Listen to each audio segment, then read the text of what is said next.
Voilà, c'est parti. Donc, je vais reprendre effectivement donc, l'idée là de cette courte séquence, c'est de voir avec vous les différents enseignements, que l'on peut tirer des ateliers. Donc, c'est de voir on a échangé là quelques instants pour voir les points saillants qui ressortaient des ateliers qu'on a animés.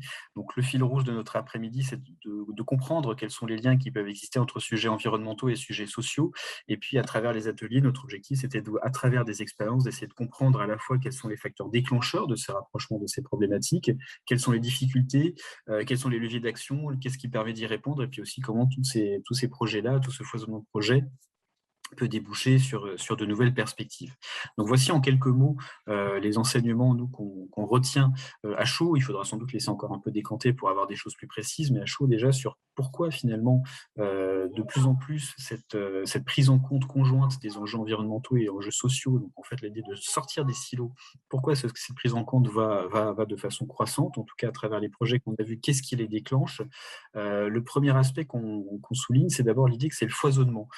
Finalement, c'est aussi le projet appelle le projet, et donc des projets, des dynamiques qui s'enclenchent avec des bénévoles, avec d'autres, les acteurs d'un territoire, finalement, amènent progressivement, partant d'une problématique peut-être d'abord d'ordre social, ensuite arriver à prendre en compte de façon plus large d'autres dimensions, de nouvelles dimensions. Donc c'est finalement la vie naturelle, en quelque sorte, des projets qui, aujourd'hui, amènent à faire ce croisement. L'autre point qu'on souligne également, c'est l'explosion des besoins sociaux. Et finalement, l'explosion des besoins sociaux, ça fonctionne dans les deux sens. C'est-à-dire que d'un côté, euh, les personnes qui étaient plus peut-être dans les actions environnementales ne peuvent plus ne pas tenir compte aussi des besoins sociaux. Et en même temps, les acteurs qui sont plus dans le social se rendent compte, c'est ce qu'évoquait Geneviève Fontaine dans la table ronde, hein, des inégalités, des injustices climatiques. Et donc, finalement, cette explosion des besoins sociaux fait qu'à un moment donné, les problématiques sociales et environnementales se croisent. Il y a aussi tout simplement, et qui va un peu de pair avec l'idée du foisonnement, l'envie d'agir, l'envie de ne pas rester impuissant, de ne pas rester démuni face à cette question de la crise environnementale dont on entend beaucoup parler. Et donc, il y a aussi un moteur tout simplement qui est puissant, qui est le sens de l'action. Et aujourd'hui, face à l'ampleur des questions environnementales qui sont les nôtres, il y a ce besoin, et en même temps l'explosion des inégalités, il y a ce besoin de tenir compte de ces dimensions-là, parce qu'on sent bien que c'est là qu'il y a quelque chose qui se joue et quelque chose qui a du sens par rapport au projet dont on peut être porteur. Donc voilà un peu ce qu'on peut dire en quelques mots sur les leviers qui amènent à faire se croiser ces enjeux-là. Ensuite, si on poursuit notre exploration, quelles sont les difficultés que rencontrent les personnes qui travaillent sur cette dynamique-là? Alors, une des principales difficultés qui a été observée, c'est vraiment la question, je dirais, technique. Parce que, évidemment, on peut être armé de bonnes intentions, on peut vouloir porter des dynamiques avec beaucoup de générosité, mais à un moment donné, il peut y avoir quand même, notamment les enjeux, les questions environnementales, mais aussi les questions sociales, supposent une forme d'expertise technique. Et c'est vrai que quand on parle de public d'associations qui travaillent avec des bénévoles, ou quand on est dans des dynamiques d'insertion avec des personnes qui sont très éloignées d'emploi, ou qui peuvent rencontrer d'autres difficultés spécifiques, faire aller progressivement vers des activités de transition écologique, de transition environnementale, peut supposer une technicité qui n'est pas innée. Donc il y a un besoin effectivement de faire monter en compétences tant les publics accompagnés que les publics accompagnants, d'ailleurs sur ces dimensions aussi. L'autre aspect aussi qui peut être une difficulté, c'est la question du financement. Alors évidemment, c'est jamais très original de parler de problématiques de financement, mais ça mérite quand même qu'on y mette la focale parce que les questions de développement durable appellent aussi quand même des ingénieries spécifiques, des compétences spécifiques, appellent des coûts spécifiques et qu'en regard, il n'y a pas forcément aujourd'hui d'aides supplémentaires qui sont apportées pour une meilleure prise en compte de ces problématiques-là. Donc c'est peut-être aussi, en termes de la question de financement se pose en ces termes, c'est comment est-ce qu'on arrive à mieux tenir compte dans nos règles de financement de la prise en compte de ces enjeux, prise en compte conjointe de ces enjeux sociaux et environnementaux. Ça, c'est aussi un autre point. On peut aussi signaler la question de la crise du Covid, de la Covid, qui évidemment a marqué un frein, voire un coup d'arrêt pour les activités de certains acteurs. Donc, à partir du moment où il y a ce frein, ce coup d'arrêt, c'est quand même beaucoup plus difficile de continuer à porter des activités. Mais en même temps, il faut quand même souligner que cette crise, elle a aussi entraîné, au moins au début, on va dire, une prise de conscience d'un certain nombre d'enjeux et donc aussi peut-être a été à un moment donné un levier, une incitation à agir. Donc ça a été un coup de frein aux activités, mais en même temps, il y a quelque chose qui nous a interpellés collectivement avec ça. Alors, face à ces difficultés, comment est-ce qu'on peut répondre? Quels sont les leviers d'action qui nous permettent de commencer à apporter des réponses? Parmi les leviers d'action repérés, il y a d'abord la question de l'accompagnement, tout simplement, pour répondre aussi aux questions, au nombre de questions techniques. Et derrière l'accompagnement, en fait, c'est tout simplement la question des partenariats, et c'est aussi l'autre fil rouge de notre après-midi, hein, la coopération, les partenariats. Mais qu'est-ce qu'on entend derrière ça? C'est pas simplement une incantation ou un beau mot d'ordre. Derrière l'idée de coopération et de partenariat, c'est bien l'idée de se dire qu'on est en capacité de conjuguer nos compétences, qu'on est en capacité de faire vivre de façon conjointe et convergente nos dynamiques. Et c'est bien, on dit toujours que la coopération, c'est l'Institut des territoires coopératifs qui le souligne, entre autres, la coopération, c'est un peu le pendant humain de la complexité. Et quand on parle de transition écologique et sociale, on est forcément dans de la complexité parce qu'on est dans des sujets qui font se croiser plusieurs facteurs. Et donc, s'il y a plusieurs facteurs d'un côté qu'il faut traiter, il faut conjuguer les compétences pour traiter ces facteurs de l'autre. Et ça, c'est la coopération qui nécessairement est le levier qui va permettre d'y répondre. Donc, dans ces leviers, donc coopération, accompagnement, aussi une autre façon d'agir, derrière ce qui va de pair derrière avec la coopération, c'est d'être capable aussi d'être davantage dans l'écoute, de sortir des silos, de sortir des logiques verticales, mais d'être dans l'écoute, dans la confiance, dans l'autorégulation, dans l'idée que voilà, les choses aussi peuvent se réguler, se compléter, s'harmoniser d'elles-mêmes. Donc il y a cette dimension-là aussi qui est revenue de façon importante. Si, de façon un peu conjointe d'ailleurs à ces leviers d'action, quels sont les facteurs clés de réussite qu'on a pu identifier? Ils en sont, d'ailleurs, c'est un peu le pendant immédiat de tout ce qu'on a pu dire. Il y a d'une part, dans les facteurs clés possibles de réussite, il y a donc une fois encore la question de l'accompagnement, mais la question aussi du portage politique. C'est important d'avoir des acteurs élus, des acteurs de territoire qui incarnent l'intérêt général, qui à un moment donné sont aussi en capacité de vraiment mesurer et de prendre conscience de ça. Et donc le portage politique est un facteur de réussite, parce que derrière ce portage politique, il y a un partage tout simplement par tous les acteurs d'un territoire des enjeux. Et donc dans les autres facteurs clés de réussite, il y a aussi du coup cette capacité à fédérer les acteurs et aussi être en capacité de communiquer en interne et en externe sur ce qui est fait, sur comment on le fait, et d'arriver à se compléter. Et donc et un autre facteur clé aussi, pardon, c'est de sortir de ces silos. Donc là encore, le pendant immédiat de la coopération, sortir de ces silos et vraiment sortir de ces logiques un peu cloisonnées. Enfin, quelles sont les perspectives qui s'ouvrent à travers les projets qu'on a pu voir? Alors, selon certains projets, ça peut être, pourquoi pas, il y a toujours cette logique un peu d'essaimage qui apparaît. Alors, l'essaimage, ça peut se faire par le fait de passer d'un territoire à un autre. Ça peut être aussi le fait de carrément se transformer en politique publique. Ça passe tout simplement aussi par l'idée de créer des réseaux de partage d'expériences, de continuité, voilà, de faire en sorte qu'il y ait vraiment une conscience commune qui se crée et qu'au sein de ces réseaux et de cette conscience partagée des enjeux, il y a vraiment des cadres qui permettent et qui favorisent l'échange entre les acteurs. Et enfin, il faut souligner aussi que dans tous les projets qu'on a pu voir, il y a vraiment des perspectives d'approfondissement, des perspectives d'aller plus loin. Donc ça veut dire que les enjeux auxquels on fait face, ils sont complexes, mais on voit bien qu'aujourd'hui, le sens, il y a quelque chose, il y a une dynamique quand même qui est forte, qui existe partout dans les territoires et auprès des acteurs, et qu'on a envie ensemble d'aller plus loin, et que donc on peut aussi peut-être retrouver de la confiance autour de cette idée-là. Je vous avais dit qu'il était très bon. Merci beaucoup, Bastien. On va passer la main maintenant à Georgia, si je ne me trompe pas, à moins que vous ayez des réactions à cette synthèse à nous faire connaître. Je pense que vous attendez tous le moment où on va parler du prix aussi. Donc, on va passer la parole à Georgia. Alors, rebonjour ou bonjour à ceux et à celles qui nous ont rejoints au cours de cet après-midi. Et puis, merci. Alors, d'abord, merci à Charlotte, à toute l'équipe de la Combat qui a mené jusqu'à maintenant tout ce temps de partage et de réflexion qu'on souhaitait avoir aussi avec vous, parce que le prix Fondation Connect-G, c'est ça aussi, c'est ce moment collectif où on avance ensemble et où on peut aussi s'appuyer sur le témoignage des porteurs de projets et puis des intervenants de la table ronde initiale. Donc, merci beaucoup à tous ceux qui se sont prêtés à ce jeu pendant ces 3 heures. Donc, c'était passionnant. Enfin, moi, j'ai suivi 2 ateliers. Comme d'habitude, j'ai été absolument époustouflée par les projets. Donc maintenant, on va passer au prix lui-même et à ce qu'on a préparé comme information à vous transmettre pour pour répondre a priori, on va dire, à un certain nombre de questions que vous pouvez peut-être vous poser, et puis évidemment pour profiter de ce moment pour échanger et répondre à ces différentes questions en direct. Alors, oui, on avait quelques petites questions à vous poser en amont de la présentation.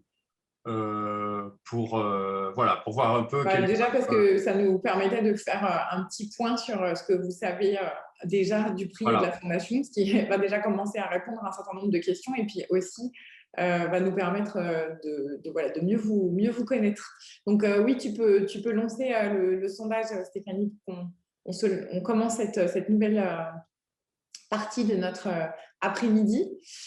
Donc voilà, je vous invite à répondre sur les questions qui vous sont posées. Donc, elles sont assez nombreuses. Donc, la première, c'est la fondation Cognac Jet est une fondation d'entreprise qui finance les projets sociaux.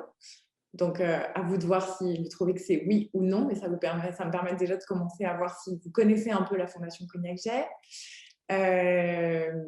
Et si vous la connaissez un peu, la question qui peut se poser, c'est les innovations sociales soutenues par la Fondation Cognac Jet sont-elles exclusivement dans le domaine de la santé, oui ou non, puisque nous avons 4 établissements de santé et que ça représente 90% de notre activité au quotidien. Je vois que vous commencez à voter, ne soyez pas timide, hein, c'est pas noté, hein, donc, et on ne sait pas qui a dit quoi. Question 3, j'ai besoin d'un soutien financier pour le fonctionnement de mon activité, mais je n'ai pas besoin d'accompagnement, puis-je candidater? Alors ça, c'est vraiment une question importante. S'il y en a bien une à laquelle il faut que tout le monde ait répondu, c'est celle-là, parce que c'est un enjeu fondamental du prix sur lequel il faudra qu'on revienne. Mon projet a déjà été accompagné par un incubateur, puis-je candidater? Alors celle-ci, on la voit beaucoup, donc c'est pareil, c'est intéressant de savoir déjà ce que vous en pensez, et évidemment, on reviendra sur toutes les réponses. Mon projet est avant tout écologique, puis-je candidater? Alors ça, c'est vraiment le thème de notre après-midi. Donc normalement, là, vous avez la réponse à la question. Vous devriez tous savoir si c'est oui ou si c'est non.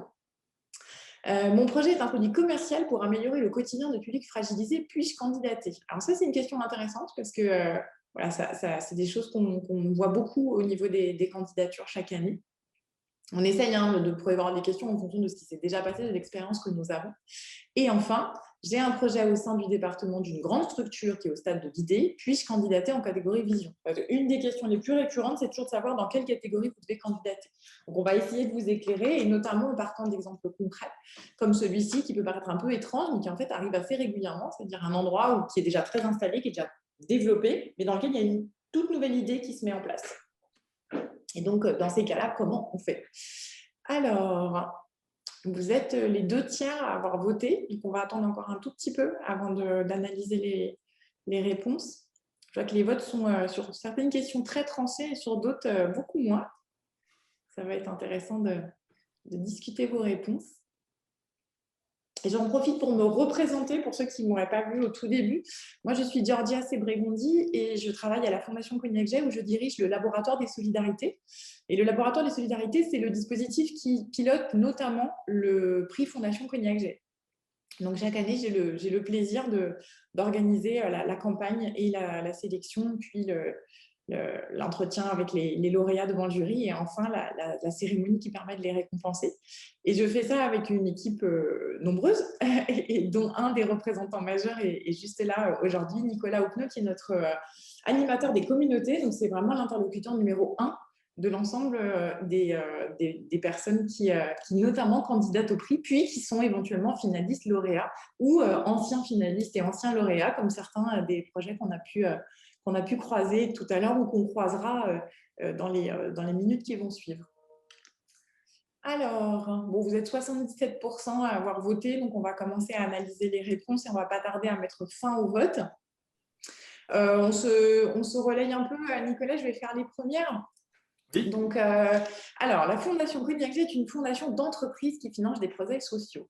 Eh bien, vous êtes 90% à avoir répondu oui, et je suis au regret de vous informer que c'est faux. C'est non, c'est absolument non. La Fondation Cognac Jet n'est pas du tout une fondation d'entreprise. Nous ne sommes pas adossés à une entreprise, une quelconque entreprise. Nous sommes une fondation d'utilité publique qui a été créée en 1916. Alors, pour être tout à fait précis, elle a été adossée à une entreprise il y a longtemps. Jusque dans les années 2000, elle était adossée à la Samaritaine. La Samaritaine qui a été créée par les époux Cognac-Jay, Ernest Cognac et Marie-Louise Jay, d'où la fondation Cognac-Jay. Mais d'abord, les deux n'ont jamais fonctionné en parallèle, au-delà du fait qu'elles avaient le même président. Et surtout, depuis 2000, la fondation Cognac-Jay s'est séparée de la Samaritaine, et donc les entités sont disjointes et nous sommes strictement une fondation d'utilité publique. C'est important parce que ça veut dire qu'on ne fonctionne pas du tout comme une entreprise, qu'on n'a pas du tout le regard entrepreneurial, ou en tout cas pas du tout de manière prioritaire. Alors, les innovations sociales soutenues par la Fondation Cognac-Jay sont exclusivement dans le domaine de la santé. Alors, vous êtes 100% à avoir répondu non, et vous avez parfaitement raison. Alors, d'abord parce que nous-mêmes, on ne fait pas que de la santé, et surtout parce que le prix, vous l'avez certainement vu sur le site, est ouvert à toutes les idées solidaires innovantes, quel que soit le domaine, quels que soient les publics. Et on y tient beaucoup parce qu'on l'a pu le constater tout au long de l'après-midi. Généralement, les idées, elles croisent énormément de territoires, de publics, de ressources, de leviers, de partenaires, et que donc on ne peut pas travailler en silo, et on évite le plus possible d'aller dans cette direction. Est-ce que tu veux, Georgia, qu'on lance peut-être le PowerPoint pour exposer ce que tu dis?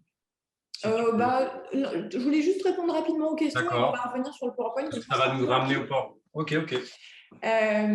Alors, le besoin financier et l'accompagnement, ça c'est un point très important, parce que, alors là vous êtes à 55 ans, c'est marrant, parce que le prix Fondation Cognac-Jay, c'est les deux. Vous avez un petit soutien financier, puisque c'est 5 000 € en numéraire, ce qui, selon les types de projets, peut être un soutien plus ou moins important. Ça peut être doublé si on a le prix du public, on y reviendra, mais en tout cas, ce n'est pas une très grosse somme par rapport aux dotations qu'on peut trouver dans d'autres fondations. En revanche, on met beaucoup d'intention, et d'ailleurs aussi de financement de notre côté, à l'accompagnement en incubateur et l'accompagnement en communication, parce qu'on est profondément convaincu que c'est un des leviers majeurs de développement des projets. Donc pour vous, ça veut dire une chose importante, c'est déjà qu'il faut pouvoir vous projeter un peu dans un besoin d'accompagnement, et qu'il faut avoir aussi la capacité à y accorder un petit peu de temps. Parce que généralement, dans les accompagnements, c'est au moins une journée par mois pendant laquelle on travaille à l'accompagnement, voire un petit peu plus. Donc c'est important que vous l'ayez en tête si vous candidatez au prix. Nicolas, mon projet a été accompagné par un incubateur, puis-je candidater? Nous avons 78% de oui. Alors la réponse est plutôt non, parce qu'on part du principe que si vous avez déjà été accompagné, vous avez moins besoin d'un accompagnement, surtout si vous venez d'être accompagné. Si vous avez été accompagné il y a plus de temps, il y a 2 ou 3 ans, ça peut plus se justifier. Et d'ailleurs, c'est ce qu'on précise dans les critères. On estime aussi que ceux qui sont plus éloignés de l'écosystème d'accompagnement et des incubateurs qui vous proposent ces types d'accompagnement, c'est à eux qu'on veut faire bénéficier de ces services. Donc on favorisera entre deux projets qui répondent aux critères de solidarité, d'innovation, d'inclusivité. On favorisera plutôt celui qui n'aura pas pu bénéficier de ces services. Néanmoins, si tout dossier peut être étudié, donc précisez bien où vous en êtes, et on en tiendra compte dans nos choix. Et juste dans les critères du règlement, il y a un point quand même pour ne pas vous perdiez de temps. Si vous êtes actuellement en accompagnement et que l'accompagnement va se poursuivre au-delà de la période de fin de candidature chez nous, ce n'est pas la peine, parce que de fait, vous n'allez pas être éligible. Donc, ne perdez pas votre temps.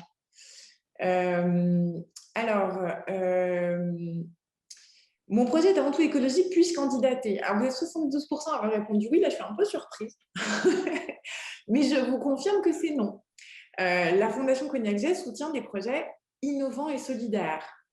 Et comme ils sont solidaires, ils couvrent aujourd'hui de plus en plus la justice sociale et la justice écologique. Mais un projet qui est strictement écologique, par exemple un projet qui va consister à ramasser des déchets sur les plages à Marseille, parce que c'est très utile, il n'aura pas sa place dans le prix Fondation Cognac-Jay, ce qui n'enlève en rien sa valeur intrinsèque de projet. En revanche, si il le fait aussi avec une dimension solidaire, d'inclusion par exemple, ou d'insertion, alors il aura toute sa place dans le prix Fondation Cognacq-Jay. Si jamais c'est pas clair, vous pouvez poser des questions. Hein. N'hésitez pas à utiliser le chat pour ça. Mon projet est un produit commercial pour améliorer le quotidien des publics fragilisés. Puis-je candidater? Vous êtes, alors là, pour le coup, pareil, vous êtes 59-41. La réponse est plutôt non. Alors, pourquoi non? Parce qu'on travaille dans la solidarité et donc, on part du principe que l'idée n'est pas de vendre des services. Et alors, sauf conditions très particulières qui seraient d'avoir pris en compte dans le modèle économique le fait de permettre une accessibilité à tout public, quel que soit son niveau de revenu. L'idée, c'est justement de ne pas discriminer en fonction du coût du service qui est vendu, y compris d'ailleurs entre établissements, puisque nous sommes une fondation gestionnaire et nous sommes bien conscients du fait que les établissements, selon leur taille et leur capacité, n'ont pas du tout la même possibilité d'accéder à des services plus ou moins onéreux et donc de les mettre à disposition des publics qu'elles accueillent. Donc, c'est plutôt non si on est avant tout un produit commercial. En revanche, on peut avoir une dimension commerciale à un projet qui, lui, est avant tout solidaire. Et enfin, Nicolas… J'ai un projet au sein d'un département d'une grande structure qui est au stade de l'idée. Puis-je candidater en vision? Oui, tout à fait. Vous pouvez candidater en vision. On va prendre en considération le projet en lui-même, même s'il est porté par une structure qui peut être importante. J'ai en tête, par exemple, un projet qui a été lauréat qui s'appelle « Ma parole doit compter » de l'association Trisomie 21, qu'on a soutenu, même si elle faisait partie d'une structure conséquente. Donc, et c'était un nouveau projet qui donc, a eu d'ailleurs toute sa place dans la catégorie vision et ça les a bien aidés au demeurant.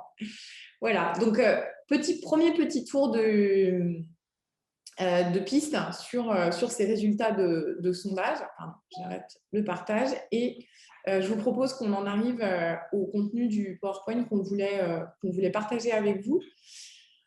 Tu veux que je le partage, Georgia? Je veux bien. Alors. Bon. Alors, donc je vous ai dit qu'on était une fondation reconnue d'utilité publique. On a plus de 100 ans, comme vous pouvez le constater. On n'est effectivement pas uniquement dans la santé. Donc, l'activité numéro 1 de la Fondation Cognacq-Jay, c'est d'être gestionnaire d'établissement. C'est-à-dire que contrairement à d'autres fondations qui sont plutôt des fondations qui vont être dotées d'un certain nombre de fonds et vont les distribuer pour faire vivre des activités, des projets, des soutiens, de la philanthropie, la Fondation Cognacq-Jay, c'est… Merci Charlotte. La Fondation Cognacq-Jay, c'est avant tout une fondation gestionnaire d'établissements. 13 établissements en France, essentiellement en Île-de-France, 2000 salariés. C'est ça l'activité de la Fondation au quotidien. Et donc, parmi son quotidien, il y a le fait d'accompagner des publics fragilisés dans 4 missions. 3 qui sont réalisées par nos établissements, qui sont soigner et prendre soin. Là, vous retrouvez la santé, accompagner et soutenir. Là, on va être autour du médico-social. Et protéger, éduquer et enseigner, où là, on va se tourner plutôt vers les publics les plus jeunes sur ces trois axes. Et puis, il y a une 4e mission stratégique très importante pour ce qui nous concerne, c'est innover au service du bien commun. C'est une mission qui date déjà de la création de la Fondation, parce que… pour vous donner une petite idée, c'est la Fondation Cognacq-Jay qui a créé la première maternité en chambre en 1922. Avant, c'était des immenses salles d'accouchement avec plein de femmes dedans. Et puis, Madame Jay a décidé que quand même, c'était plus sympa d'avoir des chambres. Donc, elle a commencé à innover dans les établissements qui étaient créés par la Fondation. Et c'est encore une tradition aujourd'hui. Donc, c'est devenu une mission stratégique au même titre que les autres et c'est le laboratoire des solidarités qui l'apporte. Le laboratoire, je vous le disais, c'est le dispositif qui notamment a créé le prix Fondation Cognacq-Jay depuis 2016. Donc, c'est comme ça qu'on en est arrivé là. Donc, voilà, ce laboratoire des solidarités, il a tout un panel de leviers sur lesquels il s'appuie. Donc, le prix Fondation Cognacq-Jay, vous le voyez, mais il y en a d'autres. Je ne vais pas tous vous les détailler là. J'attire votre attention notamment sur les rencontres solidaires. Les dernières ont eu lieu la semaine dernière. Et c'était un très beau moment de partage et de rencontre Les prochaines ont lieu le 1er avril et notamment les lauréats du prix sont toujours présents aux rencontres, sont valorisés aux rencontres et les rencontres sont suivies de la cérémonie de remise du prix. Ce qui veut dire aussi que si vous candidatez, il faut prévoir d'être dispo le 1er avril parce que vous serez tenu d'être présent si vous êtes lauréat. Les autres branches, je vous invite à aller les regarder. Et notamment solidarum.org, qui est une base de connaissances dans laquelle on recense tous les magnifiques projets sur lesquels on fait des reportages quand on pense que ce sont des initiatives inspirantes et impactantes pour tous ceux qui pourraient être amenés à les regarder. Donc, si vous êtes déjà porteur de projet ou curieux de la solidarité, c'est un endroit dans lequel vous pouvez faire de jolies rencontres virtuelles. Et Vision solidaire pour demain, c'est une revue papier que nous publions chaque année, qui est disponible en librairie et sur commande dans les plateformes, et qui est vraiment une revue de réflexion et de prospective sur la solidarité. Souvent, quand on fait de la solidarité, on a le nez dans le guidon, et prendre le temps d'avoir un peu de recul et de regard stratégique au moins une fois par an, nous, on considère que c'est très utile. Et les trophées de l'engagement, juste pour info, c'est l'équivalent du prix, mais pour l'interne de notre fondation, c'est-à-dire pour les 2000 salariés qui travaillent chez nous et qui avaient eux aussi envie de pouvoir innover au service des publics et donc de faire partie, enfin d'avoir leur prix à eux. Donc voilà, c'est comme ça que le laboratoire a créé les trophées de l'engagement. Tu peux... C'est l'autre slide, s'il te plaît. Oui. Oui. Donc, du coup, le 1er avril 2022, n'oubliez pas. Donc, les critères pour être éligible, donc on a vu tout à l'heure, par exemple, que d'être strictement écologique, ça ne marchait pas, d'être solidaire et écologique, ça marche. Donc, solidaire, c'est le critère numéro 1. La solidarité sociale, c'est le cœur de mission, c'est la vocation même d'utilité publique de la Fondation Cognac-Jet. Innovant. Alors, innovant, ça ne veut pas forcément dire disruptif, hein, si on veut utiliser un langage de la Startup Nation. Ça veut dire qu'il vient améliorer, combler un manque, faire quelque chose qui n'existe pas encore, là où c'est fait, par exemple, ou dans la société tout court, ou qui est fait, mais pas complètement, pas totalement, pas avec, où il vient apporter des solutions complémentaires. Et puis, en évolution, alors ça, c'est important parce que donc, la Fondation est située vraiment sur du financement d'investissement. On ne va pas être sur le financement du fonctionnement de long terme. Vous voyez bien qu'avec ce qu'on propose comme numéraire, ce n'est pas possible et que l'idée d'avoir justement un accompagnement en incubateur, c'est parce qu'on pense que c'est pour accompagner un nouveau développement. Donc, soit c'est un projet complètement émergent, soit ça va être un nouveau développement de projets déjà installés. Mais il faut vraiment qu'il y ait cette idée d'être en évolution. D'où le besoin d'accompagnement. Donc, il faut que vous puissiez vous projeter dans un besoin d'accompagnement quand vous remplissez votre dossier. Et de toute façon, c'est d'ailleurs une question qu'on vous pose pour pouvoir juste mesurer si ça peut vous être utile ou pas. Entre deux projets équivalents en termes d'innovation et de solidarité, ce qui va faire la différence au niveau du jury, c'est qu'est-ce qu'on peut leur apporter. S'il y a des vrais besoins d'accompagnement, à ce moment-là, il y aura, la balance penchera vers le projet sur lequel on peut avoir une action la plus efficace, qui paraît assez logique. Puisqu'on parle d'accompagnement, je vois qu'il y a une question dans le chat de Faima qui explique que son association est accompagnée par l'Avise dans la mesure d'impact social et se demande si elle peut quand même candidater au prix. Alors, ça va dépendre des timings. Donc, dans l'absolu, comme l'accompagnement qui va être réalisé par nos incubateurs en territoire n'est pas du tout le même, il est très, très différent, ça ne serait pas redondant. Donc, ce ne serait pas inutile pour le projet, ce qui serait un premier critère d'élimination. En revanche, ça peut poser question si c'est en même temps. D'abord parce que, comme vous le disiez Nicolas tout à l'heure, on essaie de ne pas d'en donner pour tout le monde. Donc, si vous avez déjà un accompagnement et que vous êtes déjà pris en charge, on va plutôt privilégier un projet qui ne l'est pas.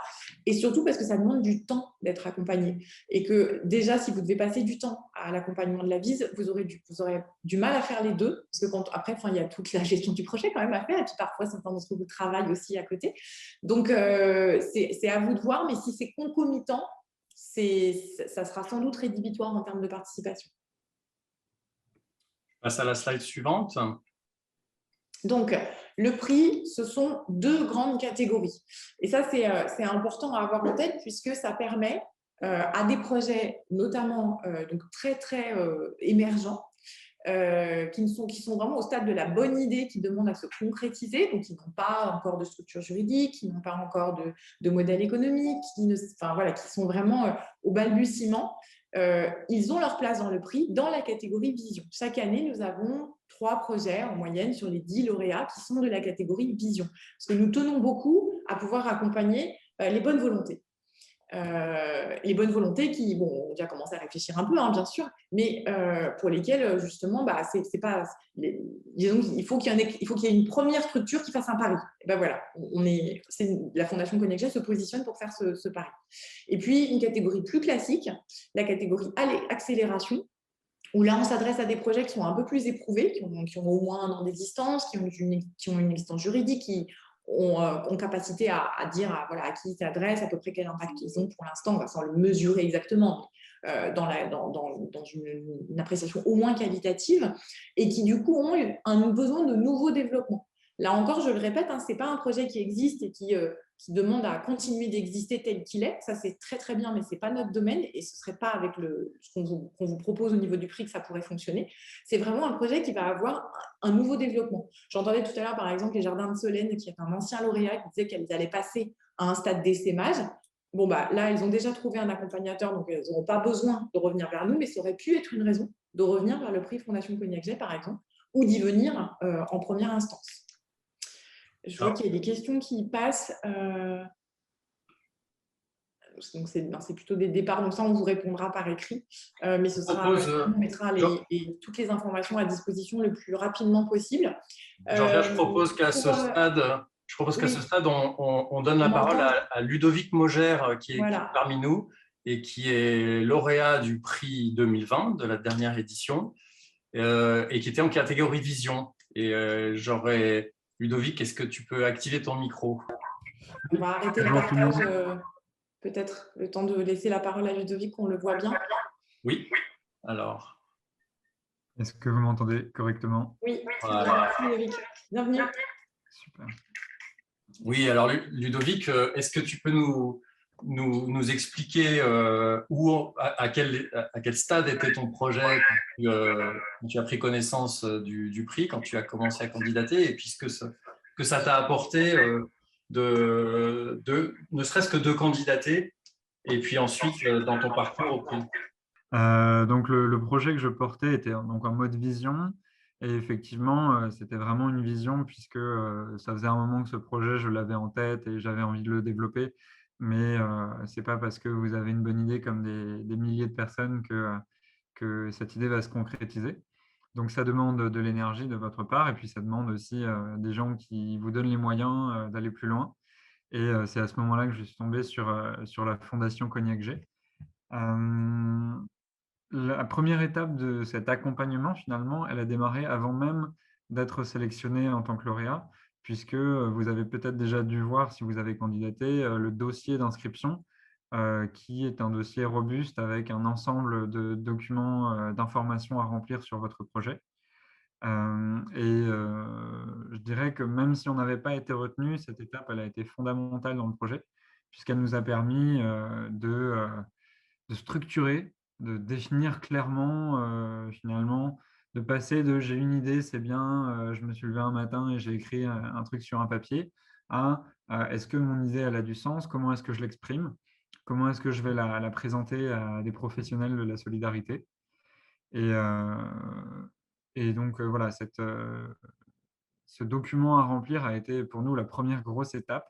Déjà pour travailler ensemble, parce qu'à l'époque, on était 2 ou 3 à se dire, tiens, est-ce qu'on ferait ça ensemble? Et puis au moment où ce dossier est arrivé, bah, on l'a relu, on l'a travaillé ensemble. Donc ça a été un peu une étape fondatrice dans notre projet. Deuxième étape, on a été sélectionné en tant que, je ne sais pas comment appeler ça, mais en tout cas, on a été sélectionné comme finaliste. Comme finaliste, exactement. Et ce qui nous a déjà aussi donné de l'énergie, parce que forcément, on a un petit projet, on est jeune, on a une idée en tête. Et quand on voit qu'il y a 400 candidatures et qu'on fait partie des 20 candidatures qui ont été sélectionnées, on se dit, bon, bah, super, déjà, j'ai une idée de projet qui ne sort pas de nulle part, qui fait sens pour des professionnels de la solidarité. Donc, ça nous a donné de l'énergie. Et puis, inutile de dire que le fait d'avoir été lauréat nous a permis d'aller beaucoup plus loin. On était un projet en mode vision, donc pour nous, 5 000 €, c'était vraiment beaucoup. Et surtout l'accompagnement, et aussi l'accompagnement par Make Sense, puisqu'on était en région parisienne. L'accompagnement nous a permis d'aller extrêmement vite sur des sujets sur lesquels on allait patauger, extrêmement vite et de manière extrêmement qualitative. On a pu développer, donc Make Sense a développé la totalité de notre charte graphique, donc le choix des couleurs, le choix des mots, le choix de la typo, le choix d'un univers graphique qui est un travail de professionnel et que je pouvais faire moi chez moi et ça aurait été absolument ridicule. Et on sait que la communication est très très importante dans les projets. Donc ça a été vraiment une étape cruciale qui nous a lancés. Et ensuite, l'accompagnement a duré 6 mois par des calls mensuels sur lesquels on se définissait un objectif ou plusieurs objectifs pour avancer sur notre projet. Et du coup, on avait un petit moment de débrief et de clarification des objectifs avec Make Sense. Et vraiment, moi, je conseille à tout le monde, et là, j'ai encore vu des gens aujourd'hui qui sont un peu dans la solidarité, et je leur ai dit, mais candidatez parce que ça va vous apporter plein de choses. Et voilà, nous, on est ravis de cet accompagnement du début à la fin, qui s'est terminé, on va dire, il y a quelques jours avec le laboratoire des solidarités et la journée au 104. Merci Ludovic. Je vais reprendre le partage d'écran pour vous expliquer comment est constituée la dotation du prix. Donc la dotation, elle a plusieurs axes. Le premier est en numéraire. Vous recevez 5 000 € en tant que lauréat. Ensuite, il y a donc un accompagnement, on en a parlé, pour développer votre activité chez un incubateur parmi la quinzaine d'incubateurs qui sont partenaires du prix sur tout le territoire ou presque. Il y a encore quelques zones où on n'a pas d'accompagnement et où on trouve le meilleur incubateur pour le porteur de projet en fonction de sa situation. Et puis, il y a également 5 000 € fléchés sur l'accompagnement en communication, comme l'expliquait Ludovic, qui vous permet de faire un point sur vos outils de communication, d'aller dans des réalisations même très concrètes, comme à la réalisation d'une plaquette, comme la refonte d'un logo. Enfin, vous repartez de cet accompagnement avec des choses concrètes. On réalise aussi pour vous une vidéo promotionnelle de votre activité, de votre projet, qui est réalisée en un temps assez record, parce qu'on souhaite on souhaite pas, on veut la projeter au moment de la remise des prix. Donc cette année, ce sera le 1er avril. Donc vous apprendrez, vous verrez, je vous montrerai les dates par la suite, mais entre début janvier et le 1er avril, on va rencontrer les 10 lauréats pour aller réaliser un film sur leur projet. C'est d'ailleurs une vidéo qui, par la suite, sera peut-être augmentée s'il le faut, en prenant un petit peu plus de temps pour retourner vous voir et réarranger pour figurer sur notre base de connaissances Solidarum. Donc votre projet aura aussi sa présence au sein de cette branche du laboratoire des solidarités. Et puis vous aurez une place d'honneur, entre guillemets, aux rencontres solidaires où le 1er avril 2022 au 104. Donc notre partenaire, là aussi historique, qui accueille les rencontres solidaires depuis le début, où on vous remettra votre prix en fin de journée, mais pendant toute l'après-midi, vous serez parmi d'autres porteurs de projets avec des thématiques proches des vôtres, et ça vous permettra à la fois de les rencontrer et d'échanger sur des bonnes pratiques avec eux, et en même temps d'avoir une visibilité à la fois sur le 104 et en même temps en direct sur le réseau, comme on l'a testé. C'est un dispositif qu'on a testé cette année et on vous en reparlera pour que un maximum de public puisse accéder à ces rencontres. Donc, voilà. Et dans ces thématiques qu'on définira pour regrouper des porteurs de projets, vous serez aussi parmi des porteurs de projets de Solidarum et des projets des établissements de la Fondation Cognac J. Et puis enfin, vous intégrerez la communauté du prix que je suis heureux d'animer personnellement, et puis dans laquelle on tente de partager les bonnes ressources pour vous faire avancer dans vos projets et de tisser des liens entre vous pour vous faire avancer. Alors, on a parmi nous une autre lauréate, Marjolaine Baird, du projet Low-Tech with Refugees. Est-ce que Marjolaine, tu peux ouvrir ton micro? Oui, c'est bon. Vous m'entendez? Bonjour Marjolaine. Bonjour. Alors peut-être qu'on peut évoquer par exemple le film promotionnel qu'on avait réalisé pour toi et qui t'a permis de donner un bel écho à ton projet et de t'en servir jusqu'à aujourd'hui pour présenter ton activité. Oui, tout à fait. On avait Olivier qui était venu du coup sur place nous rencontrer depuis Paris jusqu'à Briançon pour pouvoir prendre des images d'une journée type de l'association.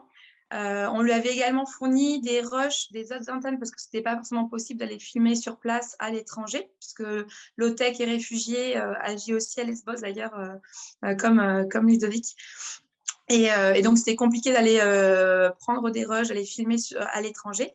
Mais du coup, à partir des rushs des autres antennes et des prises sur place, on a eu un super film très, très clair, très professionnel, quelque chose qu'on n'aurait pas su faire. On a beaucoup de vidéos faites par des bénévoles de l'association, mais qui n'ont pas du tout le même rendu, le même professionnalisme, ni en termes de clarté du message, ni en termes de qualité de la vidéo. Et donc, c'est encore aujourd'hui notre vidéo principale de présentation de Low-Tech et Réfugiés. Voilà, super. Peut-être un mot sur ton accompagnement, sur toute la période, parce qu'en plus, toi, tu étais dans un contexte particulier, puisqu'on était en plein Covid, donc il y a eu adaptation nécessaire à la fois de vous, porteurs de projet, et de nos partenaires accompagnateurs. Mais je crois que vous avez réussi à tisser des liens et à bâtir quelque chose pour le projet. C'est ça, Nicolas. En fait, non, mais c'est exactement ça. En fait, quand j'ai découvert la Fondation Cognac J, c'est parce qu'on cherchait des financements.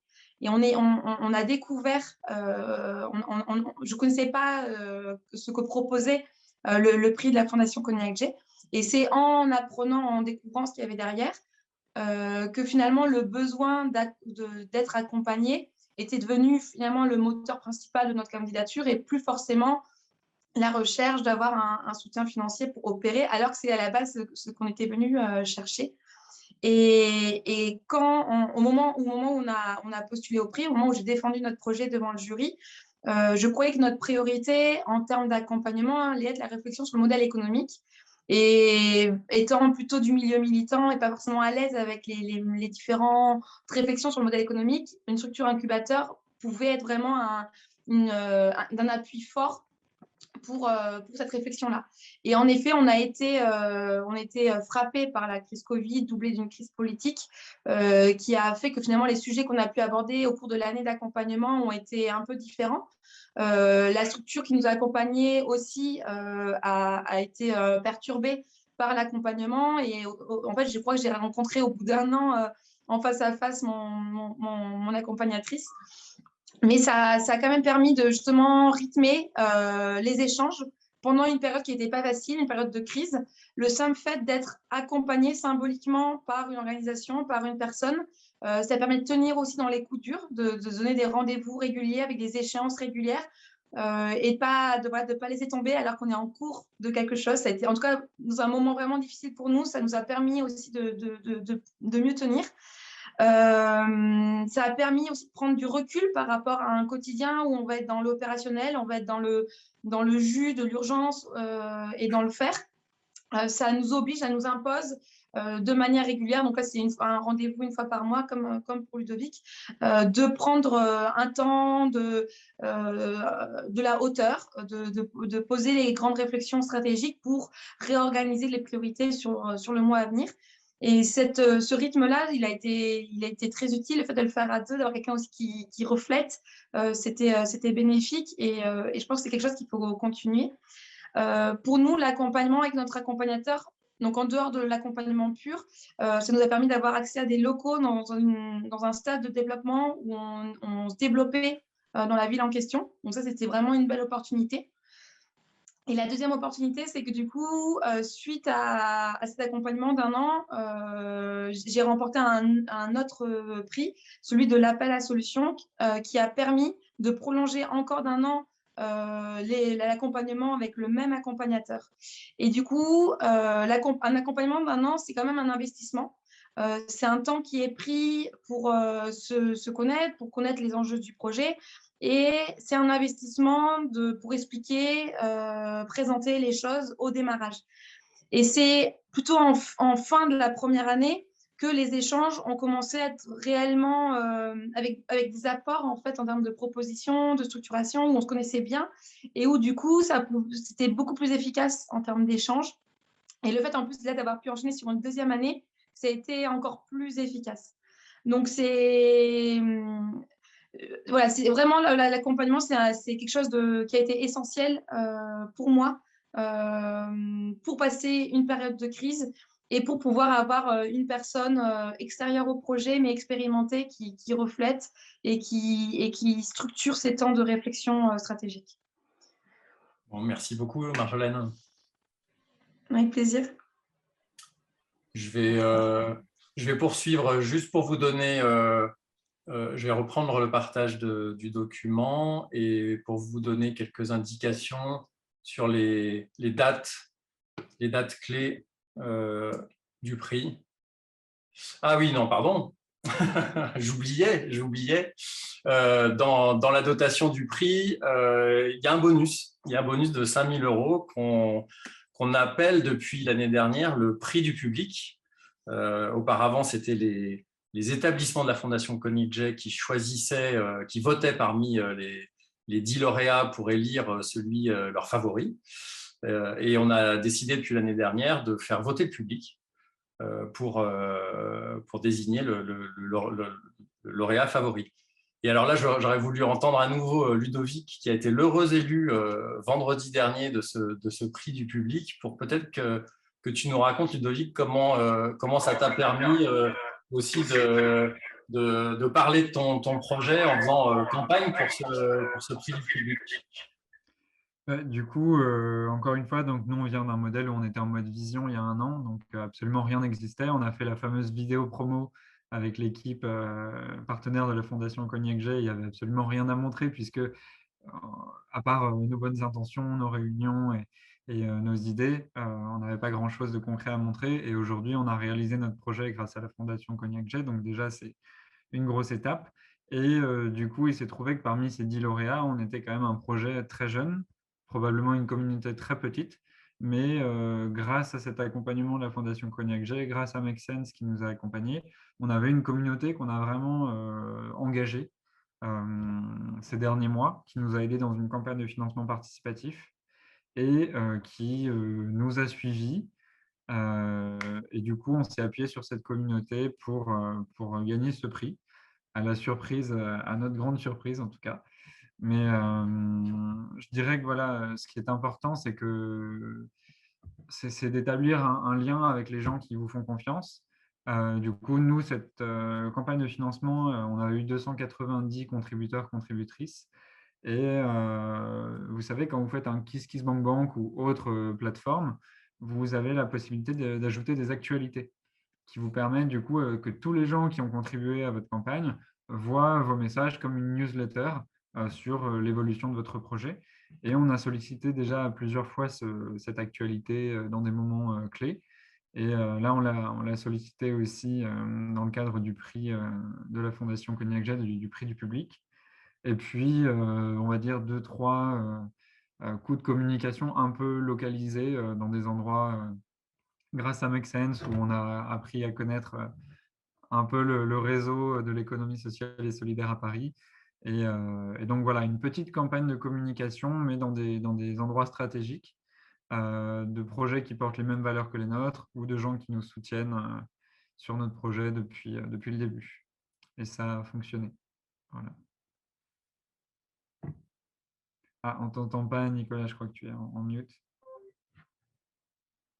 Est-ce que tu nous dirais un mot sur la façon dont tu as vécu ces rencontres solidaires?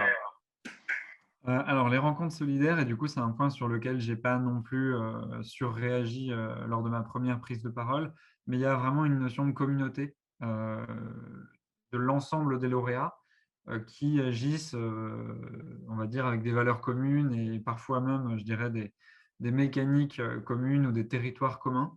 Et il se trouve que parmi les gens qu'on a pu rencontrer au laboratoire des solidarités lors de la rencontre solidaire, on a pu rencontrer différents porteurs de projets qui avaient des projets dans la ruralité.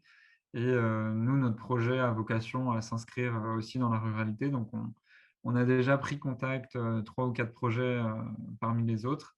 Et on sait qu'on va se re-rencontrer pour établir des projets ensemble, donc des partenariats, etc. Donc ça, c'est une bonne chose. Il y a cette notion de communauté. Et puis, je dirais que c'était impressionnant et que ça fait du bien aussi dans ce monde qui, aujourd'hui, parle de gens qui souhaitent changer les prénoms des Français. Moi, j'ai trouvé que c'était quand même vachement chouette d'avoir une journée incroyable sur la solidarité, sur les initiatives qui sont portées partout pour être plus inclusif, plus solidaire. Et donc là, il y avait 37 initiatives lors de cette rencontre. Et c'était vraiment très intéressant, très enrichissant, très inspirant, à la fois pour faire des partenariats et à la fois pour nourrir notre moteur d'engagement, parce que l'engagement, c'est un moteur. On n'est pas ici pour gagner de l'argent, en tout cas pas moi. Et du coup, mon moteur, c'est la motivation et l'engagement. Et c'est vrai que ça donne un boost aussi, ce genre de rencontres-là. Je ne sais pas si tu avais des questions plus précises, Nicolas, sur cette rencontre, mais voilà ce que j'en ai retiré. Ouais, merci pour ton témoignage. On va être obligé d'avancer un petit peu parce que l'heure tourne. Juste, donc, comme je vous le disais, je voulais vous présenter les dates clés de la mécanique du prix. Voilà, donc aujourd'hui, on est à la journée de la communauté le 7 octobre. Vous savez que le prix, l'édition 2021, court jusqu'au 4 novembre. Voilà. Ensuite, on va prendre le temps, bien sûr, d'éplucher vos propositions, d'analyser les dossiers avec des comités de sélection, et on sera en mesure de vous annoncer le 6 décembre quels sont les 20 projets finalistes qu'on convoquera pour venir présenter leur initiative le 16 décembre à Paris, devant un jury qui déterminera parmi les 20 quels sont les 10 qui seront lauréats du prix. Voilà, vous serez avertis assez rapidement des résultats après l'oral, et on aura tout le temps par la suite de préparer les rencontres solidaires qui auront lieu donc le 1er avril 2022. Alors, j'attire votre attention sur ces deux dates, donc le 16 décembre et le 1er avril, que vous pouvez d'ores et déjà noter dans vos agendas jusqu'au résultat du prix. Parce que si vous êtes finaliste puis lauréat, enfin d'ailleurs finaliste tout court, parce que vous serez les bienvenus aux rencontres solidaires de toute façon, mais vous serez tenu de vous présenter à Paris pour présenter votre projet devant le jury. Voilà. Ensuite, après l'annonce des résultats, vous aurez donc votre accompagnement qui commencera avec un incubateur qu'on déterminera ensemble selon votre territoire.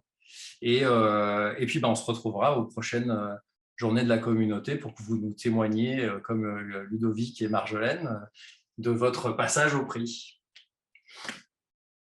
Voilà. Georgia, est-ce que tu voulais ajouter peut-être quelque chose?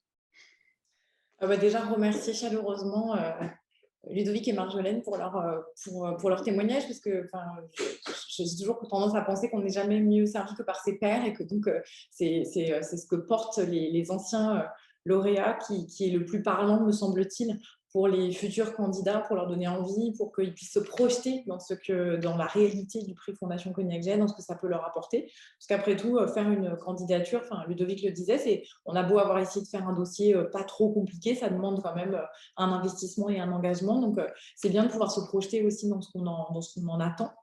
Et donc, je ne saurais que trop vous inciter à candidater, et on espère vous retrouver parmi les projets de la plateforme à partir du 4 novembre, quand le comité de sélection commencera à les analyser. Une dernière information concernant le dossier qu'on vous demande. On voulait attirer votre attention sur les annexes. Ces annexes, elles ont pour objectif de mieux vous connaître. Donc, on est preneur de photos, éventuellement de petites vidéos qui nous permettent de voir dans quel environnement vous êtes, quels sont les acteurs principaux de votre projet. Pourquoi pas un flyer, une plaquette, un élément de communication. Et on vous demande notamment pour la catégorie accélération un budget détaillé. Concernant le budget d'ailleurs, si vous en avez déjà un qui rentre relativement beaucoup dans le détail, peu importe, ne perdez pas de temps à le remanier pour le dossier, vous pouvez nous le livrer en état. Et si vous n'en avez pas, les grandes masses budgétaires nous permettront de nous faire une idée sur votre activité. Voilà, donc c'est un peu dans l'ordre de priorité que je voulais vous présenter ces éléments des annexes. N'en mettez pas trop, allez vraiment à l'essentiel, c'est même un mot d'ordre général pour le dossier. Vous pouvez vous dire qu'on aura sans doute de l'ordre de 400 dossiers à analyser, et ce sera important d'aller à l'essentiel. Un autre point aussi, vous avez un formulaire à remplir et un dossier à télécharger sur la plateforme. Le formulaire, il est très important, et notamment la partie où on vous demande de synthétiser votre projet, un peu le pitch de votre projet, parce que c'est la première chose que le membre du comité de sélection lira sur votre projet. Et c'est aussi une façon d'attirer son attention, de mettre vraiment en relief ce qui a le caractère solidaire, innovant, inclusif, tout ce qui peut répondre aux critères du prix. Mettez-le bien en avant pour qu'on voit bien où vous êtes dans nos critères. Et donc, important, parce que ça nous arrive chaque année, ne mettez pas à la place du dossier votre plaquette ou un communiqué de presse, ou ne faites pas de copier-coller dans le dossier de candidature au moment où il y a des questions auxquelles vous devez répondre, de contenu que vous avez par ailleurs écrit. Je sais que c'est un effort, mais c'est important que vous puissiez, au moment où vous faites le dossier, vous projeter dans ce dossier-là et répondre aux questions qui vous sont posées à ce moment-là. Parce que sinon, en termes pour celui qui vous lit, ça fonctionne pas. Et une plaquette, aussi bien faite soit-elle, ne répondra jamais à toutes les questions qui sont posées dans le dossier. Donc, si vous mettez juste votre plaquette, on ne pourra pas comparer les réponses avec celles des autres, et donc on sera obligé de vous sortir du jeu, parce qu'on ne saura pas, on ne sera pas en capacité de vous réinterroger derrière, et donc on ne saura pas, on ne connaîtra pas les réponses, et donc on ne pourra pas aller plus avant dans l'analyse du dossier. Donc, c'est vraiment dommage. Parce que généralement, quand on est capable de faire une belle plaquette, c'est qu'on a déjà un dossier riche, et donc il vaut mieux prendre le temps de remplir le dossier de candidature qui est posé, qui vous est demandé sur la plateforme. Je voudrais ajouter un point également. Il va y avoir 20 finalistes sélectionnés. Ce n'est pas pour autant que tous les autres dossiers partent à la poubelle. le prix Fondation Cognac Jay, c'est aussi un élément très important dans le laboratoire des solidarités pour rester en veille sur tout ce qui peut se passer. Chaque année, nous, quand les dossiers arrivent, c'est un peu une photographie de ce qui se passe en France et ça attire l'attention du comité de rédaction aussi de Solidarum et de la revue Vision Solidaire pour demain. Il n'est pas rare que des projets qui n'aient pas été sélectionnés finalistes se retrouvent quand même sollicités pour faire un reportage dans Solidarum. Donc voilà, vous rentrez dans un dispositif où votre projet va sans doute attirer l'attention à plusieurs étages.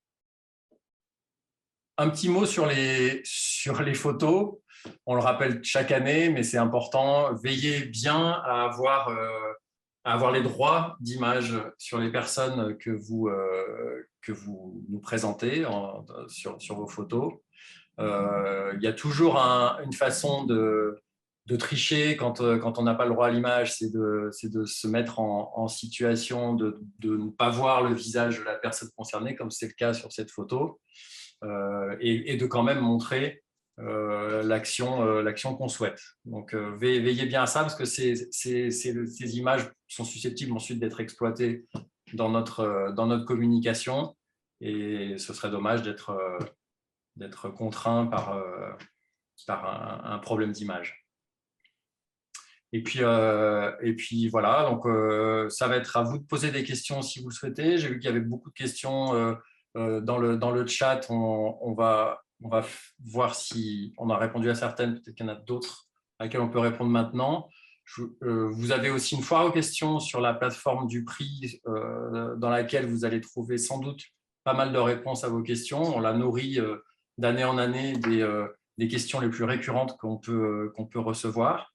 Et puis à l'adresse mail qui s'affiche à l'écran, on répond à vos questions plus spécifiques, plus particulières. Si vous avez des doutes sur la catégorie dans laquelle vous devez être, si votre projet répond aux critères du prix, n'hésitez pas, on est là pour vous renseigner. Je pense que Nicolas, c'est voilà, Stéphanie. Je pense qu'on a une question là sur le chat qui nous demande de remonter la slide sur les catégories accélération et vision. Peut-être qu'on peut oui. faire un petit point là-dessus. Catégorie accélération et vision. Oui. Donc, ce sont vraiment nos deux catégories principales de fonctionnement. A priori, vous êtes en vision, si vous êtes vraiment au stade, c'est le projet de Ludovic Moser tout à l'heure, Migrant Bus, c'était un excellent exemple du stade vision, c'est-à-dire qu'il avait une bonne idée, il savait la décrire, il pouvait remplir un dossier de candidature dessus en expliquant pourquoi il voulait le faire, quel était son objectif, quel était l'impact qu'il en espérait, comment il allait construire son équipe, etc. Mais par contre, il n'avait absolument rien de concret. Le projet de Ludovic, c'est un migrant bus. Alors, déjà, il n'y avait pas le bus, il n'y avait pas encore les personnes migrantes qui allaient partir avec lui. Ils étaient juste deux et ils avaient un projet qu'ils voulaient mettre en œuvre. Donc ça, c'est vraiment le principe de la catégorie vision. Et quand on est en accélération, là, on va être sur des projets qui doivent… C'est sûr que si vous êtes en accélération, il faut que vous ayez déjà une entité juridique constituée, que vous ayez au moins un an d'existence, que vous soyez en capacité de témoigner concrètement de choses que vous avez déjà mises en œuvre et qui ont plus ou moins fonctionné, et ensuite que vous puissiez donc expliquer quels sont les endroits où vous voulez faire un nouveau développement, augmenter quelque chose que vous faisiez, essaimer, enfin voilà, une évolution pour laquelle vous candidatez au prix Fondation Cognac Jay. J'espère que c'est un peu plus clair. Stéphanie, est-ce que tu as vu d'autres questions? Peut-être. Je crois qu'on… Alors non, pas sur Dans la catégorie vision, vous avez… alors, on peut participer à la catégorie vision si on a déjà une identité juridique. C'est pas du tout rédhibitoire, au contraire. Enfin, nous, on permet à ceux qui n'en ont pas de le faire. Mais si vous l'avez déjà et que vous êtes un projet très émergent et très nouveau, vous pouvez tout à fait candidater quand même en vision. Et pour ce qui est du budget, évidemment, quand on est en vision, on ne sait pas exactement. Donc, on vous demande d'essayer d'avoir les grandes masses, d'avoir quand même une petite idée de ce que vous allez devoir… par exemple, je reprends l'exemple concret du bus. Il avait regardé quand même combien ça pouvait coûter d'avoir un bus. Et là, il voulait y accrocher une tiny house. Donc, il avait regardé combien ça pouvait coûter de construire la tiny house et de l'accrocher. Enfin, il y avait un petit peu de recherche qui avait quand même été faite sur quelles étaient les masses de départ à mobiliser pour que le projet puisse voir le jour. Est-ce que quelqu'un veut éventuellement poser une question, même en direct? Sur le Word et le PowerPoint, je vais répondre. Donc, en fait, c'est le modèle de présentation du document de candidature. Comme vous disiez tout à l'heure, le dossier, hormis les annexes, voilà, comporte 2 documents. D'abord, le formulaire et ce document de présentation. Alors, il est très important que vous puissiez donc télécharger ce document modèle et le remplir, puisqu'on a déjà toutes les questions aussi qui permettent de cerner le projet dans ce document. Alors, justement, il vous est proposé en plusieurs versions. Alors, il y a une version OpenOffice, une version Word et une version PowerPoint. Donc, c'est à vous de choisir la version qui vous convient mieux en fonction des outils à votre disposition. Évidemment, vous ne remplissez qu'un seul format, PowerPoint, Word ou OpenOffice au choix. Voilà. Mais c'est très important de remplir ce document pour que vous soyez tous sur le même format d'analyse de vos dossiers. Parmi les raisons pour lesquelles on va pas retenir un dossier, c'est sans doute la première raison qui fait qu'on écarte une candidature, c'est si on reçoit un document qui n'est pas qui ne suit pas les questions qu'on a posées dans le dossier. Il me semble qu'on est arrivé au bout des questions à ce stade. Oui. Il est tard aussi, donc c'est vraiment à chacun sa liberté. Absolument. Merci beaucoup d'avoir été avec nous toute l'après-midi, une partie de l'après-midi, sur l'heure qui vient de précéder. Merci de vous intéresser au prix. Merci peut-être d'avance de vous porter candidat et surtout merci d'avoir des projets solidaires en tête et de vouloir faire avancer le bien commun et l'intérêt général. C'est super. Que vous soyez candidat au prix Fondation Cognac G ou pas, c'est déjà fantastique. Donc, on vous donne rendez-vous sur la plateforme du prix. N'hésitez pas à envoyer aussi vos questions par mail sur l'adresse qui vous a été montrée tout à l'heure, qui est aussi accessible depuis la plateforme du prix, puisque voilà, le mail prixfondation@cognacg.fr, puisqu'on y répond sous 24 heures. Et on vous enverra par mail, ça a été répondu tout à l'heure dans le chat, l'ensemble des éléments enregistrés et PowerPoint qui sont issus de nos échanges aujourd'hui pour que vous puissiez revenir dessus si besoin. Donc, merci à tous et très belle continuation. J'espère à bientôt sur la plateforme du prix. Merci à vous. Au revoir tout le monde. Au revoir. Merci à tous.